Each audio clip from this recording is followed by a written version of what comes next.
Salut tout le monde, j'espère que vous allez bien. On se retrouve pour une nouvelle vidéo afin de parler de l'actu Xbox. Mais avant, les amis, n'oubliez pas de vous abonner et puis de mettre un pouce bleu, puis activer la cloche de notification pour être notifié des prochaines vidéos. On va commencer par Battlefield 6. Il y a eu des rumeurs comme quoi le jeu serait uniquement next-gen, en tout cas concernant les consoles. Il sera disponible sur PC aussi. Donc Andrew Wilson, qui est PDG de EA, lors de l'appel aux bénéfices des entreprises, c'était mardi dernier, il a confirmé que le jeu sera cross-gen. Donc il sera disponible sur les anciennes consoles et sur les nouvelles consoles. Bonne nouvelle. Ensuite, le jeu sera révélé au mois de juin. Ça pourrait être lors de l'E3 2021 qui va commencer le 12 juin, dans un mois, jusqu'au 15 juin. Ceci dit, EA a mis un post sur Twitter. Ils ont dit donc que EA Play Live revient le 22 juillet. Donc enregistrer la date. Alors, si le 22 juillet, il y aura un EA Play Live et qu'ils ne seront pas dispo à l'E3, alors que normalement au mois de juin, il y aura le Battlefield qui sera révélé. Alors, comment est-ce que ça va se faire? Est-ce que ça sera lors d'un événement dédié ou bien ça sera lors de la conférence de Xbox que Battlefield sera révélé? Ou PlayStation? Je ne sais pas, aucune idée. En tout cas, on verra pour le mois de juin. Moi, j'ai hâte de voir ce que ça va donner ce Battlefield 6. N'hésitez pas à me dire, vous, ce que vous en pensez dans les commentaires. Je vous avais parlé dans une précédente vidéo du Microsoft Rewards que je vous mets au niveau du petit i. Eh bien, il y a le Microsoft Rewards Game Score Challenge qui est de nouveau disponible. Ça a été fait au mois de janvier. Alors, pour le mois de mai, il suffit d'avoir 10 000 points de Game Score qui pourront être convertis en 10 000 points Microsoft Rewards. Alors si cela vous intéresse, moi je vous mets un lien pour le guide. En fait, vous avez 19 jeux que vous allez jouer et qui vont vous permettre d'avoir les 10 000 points Game Score rapidement que vous pouvez convertir en 10 000 points Microsoft Rewards. Mais attention, il faudra activer la carte. Bon, moi j'ai cherché. Pour le moment, je ne l'ai pas encore vu. N'hésitez pas vous à me dire. Le challenge a été lancé hier. Alors je pense qu'il va falloir patienter un peu le temps que ça se mette en place. Je ne sais pas, peut-être entre-temps, le temps que je fasse la vidéo, c'est disponible. Donc vous voyez bien au niveau de la vidéo, je ne l'ai pas vu. Alors c'est une carte où c'est écrit 10 000, voilà, 2021. Alors moi je ne l'ai pas vu, hein, franchement. Du coup, on verra bien, peut-être que ça va arriver un peu plus tard. Je vous mettrai en tout cas le lien qui va vous permettre de voir comment faire pour débloquer les succès rapidement dans certains jeux et vous pouvez avoir les 10 000, le score de 10 000 rapidement que vous allez convertir en 10 000 points Microsoft Rewards. Et évidemment, dans la vidéo que je vous ai mis au niveau du petit i, vous voyez comment est-ce que vous allez faire pour gagner des points assez rapidement et vous pouvez les convertir pour avoir des cartes cadeaux et ainsi de suite, ou des abonnements. C'est vous qui voyez, vous en faites ce que vous voulez. Ensuite, il y a la nouvelle mise à jour Xbox pour le mois de mai et on va voir ce qu'elle apporte cette mise à jour. Dans un premier temps, il y a de nouvelles améliorations pour le Quick Resume. Voici ce que Microsoft dit. Avec cette mise à jour, Quick Resume s'améliore encore avec une fiabilité améliorée et des temps de chargement plus rapides. Nous avons également facilité l'identification et l'accès aux jeux qui prennent en charge et sont enregistrés dans Quick Resume. Vous pourrez voir si votre jeu actuel prend en charge la reprise rapide avec une nouvelle balise. Les joueurs de la Xbox Series XS peuvent également profiter d'un nouveau groupe de répertoire, tous les jeux actuellement enregistrés dans Quick Resume. Après, il y a une fonctionnalité audio de transmission pour les applications multimédia. C'est ce que vous voyez Pastro. Donc dans les paramètres multimédia audio, vous pouvez l'activer.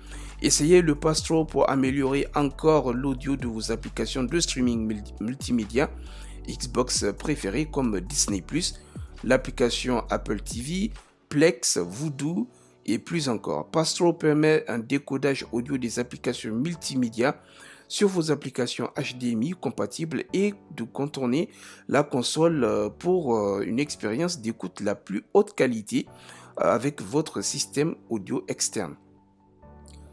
Après, vous pouvez regarder les bandes annonces du jeu avec Xbox Game Pass. Découvrez votre prochain jeu préféré sur Xbox Series X et S et Xbox One avec un accès plus rapide et facile aux bandes annonces phares des jeux dans la bibliothèque Xbox Game Pass.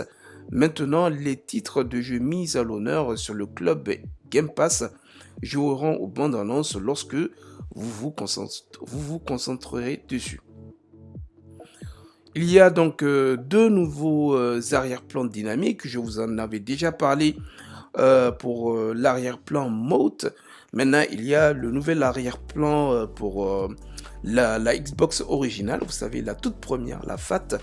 Et du coup, pour la voir, il faut être sûr que vous avez la dernière mise à jour. Normalement, si votre console est sur démarrage instantané, la mise à jour elle doit être effectuée.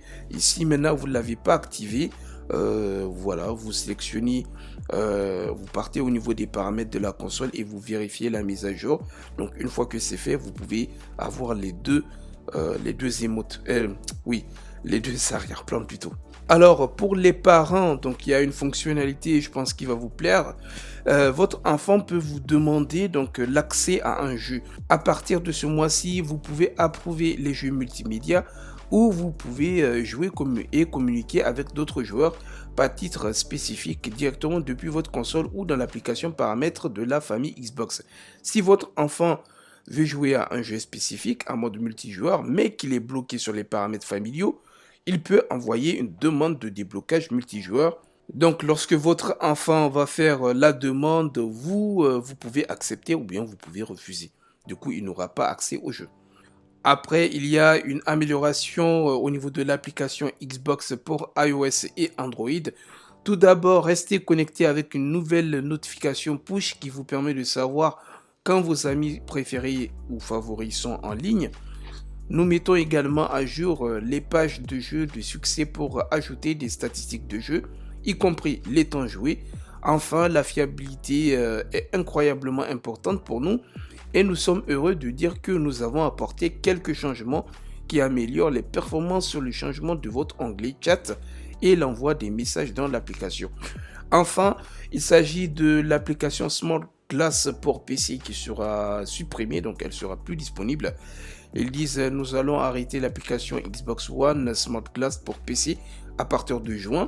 Cela signifie que l'application Smart Glass sera supprimée de Windows Store et qu'il n'y aura pas d'autres mises à jour pour ceux qui ont déjà téléchargé l'application sur l'appareil. On va donc terminer cette vidéo avec une nouvelle manière de réserver votre console Xbox Series X ou S. Pour le moment, c'est disponible pour les insiders et américains. Peut-être que ça sera dispo bientôt en Europe. En fait, c'est une fonctionnalité console purchase pilote ou bien pilote d'achat de console qui sera disponible pour les insiders Xbox One et qui va leur permettre d'enregistrer justement, de s'inscrire en fait sur une liste pour pouvoir acheter la console Xbox Series X ou bien Series S. Alors, évidemment, le fait de s'inscrire ne veut pas dire que vous allez forcément l'avoir. Voilà, c'est vraiment pour maximiser les chances de l'obtenir. Donc, une fois que vous serez sélectionné, vous pouvez acheter. Ceci dit, si vous n'achetez pas, bah, vous serez supprimé de la liste. Voilà, et évidemment, pour les stocks, n'hésitez pas à suivre mon Twitter. Hier, je vous ai justement retweeté un message pour vous dire que il y avait en fait un post qui disait que voilà, la console serait disponible sur le Microsoft Store entre 19h et 19h30 et je vous ai retweeté le message, je pense entre 14h et 15h et effectivement entre 19h et 19h30 il y a eu du stock qui était disponible. Il y avait en plus au niveau du tweet, il y avait un lien qui vous permettrait juste d'acheter directement le produit. Parce que la console, elle était déjà mise dans le panier. Il vous suffit juste de cliquer acheter et puis c'est fini. Ça permettait d'être rapide. En tout cas, n'hésitez pas à me suivre sur Twitter @namaltv et vous allez pouvoir Cela va vous permettre justement d'avoir de bons plans. Je partage aussi, il y a des vidéos, de nouvelles vidéos. Je mets aussi le lien et puis vous pouvez regarder les vidéos directement. Sur ce, les amis, c'est la fin de la vidéo. J'espère qu'elle vous a plu. On n'oublie pas le petit pouce bleu et puis de vous abonner aussi. Et on se dit à la prochaine. Salut!